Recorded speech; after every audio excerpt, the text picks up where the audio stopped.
Bonjour, aujourd'hui un livre, je viens tout juste de le terminer.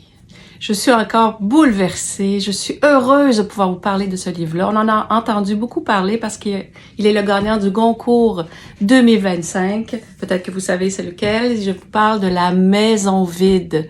J'ai vu beaucoup de gens qui ont posté sur ce livre-là. Il y a des gens qui l'ont adoré, il y a des gens qui l'ont moins aimé. Mais moi, je peux vous dire que ce livre-là, je l'ai lu. J'étais pas capable d'arrêter. Je lisais, puis je me disais, voyons, il est 10 heures du soir, faut que tu ailles te coucher. 11 heures, encore un autre chapitre, encore un autre chapitre.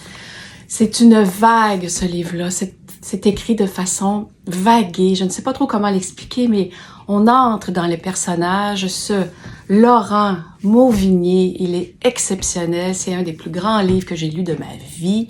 Je suis époustouflée par le souffle de ce livre. Oui, il est long, il y a 750 pages à peu près. J'aurais envie qu'il y en ait encore plus. Il est magnifique. La maison vide, la maison vide. Il y a aussi une chose que j'ai réfléchi en lisant le livre. J'ai été très, très touchée aussi parce qu'il y a un piano. Et moi, personnellement, j'ai joué du piano quand j'étais jeune. Et souvent, quand on lit un livre, et je peux en parler avec une amie, elle va me dire « Ah, moi, il ne m'a pas touché ce livre-là du tout. » Mais souvent, quand on lit des histoires, quand on lit des livres, ben, on pense à nous. On pense à ce que nous, on a vécu. Moi, j'ai une espèce d'amour pour le piano. Et dans ce livre, le piano est pratiquement un personnage en lui-même.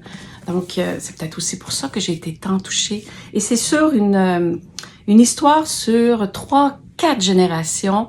Et Laurent Mauvigné, c'est sa génération à lui, c'est sa famille à lui.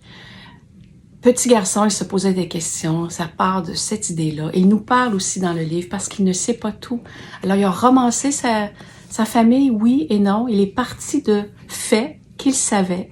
Il n'a pas le détail, mais il est parti de ces faits-là. Et comme il dit, il n'y a jamais de fumée sans feu. Et c'est ça qui est magnifique, c'est qu'il a mis une histoire. Il a complété l'histoire que lui n'avait pas de sa famille, de son arrière-arrière-grand-mère, de son arrière-arrière-grand-mère, de son arrière-grand-mère et de sa grand-mère et de son père. Tout ça part parce que son père s'est suicidé. Il ne comprenait pas pourquoi son père s'était suicidé. Il a décidé d'écrire ce livre. Et il a écrit ce livre-là pendant qu'il combattait un cancer. Et il a écrit, je l'ai lu aussi, il a dit que l'écriture de ce livre lui a sauvé la vie.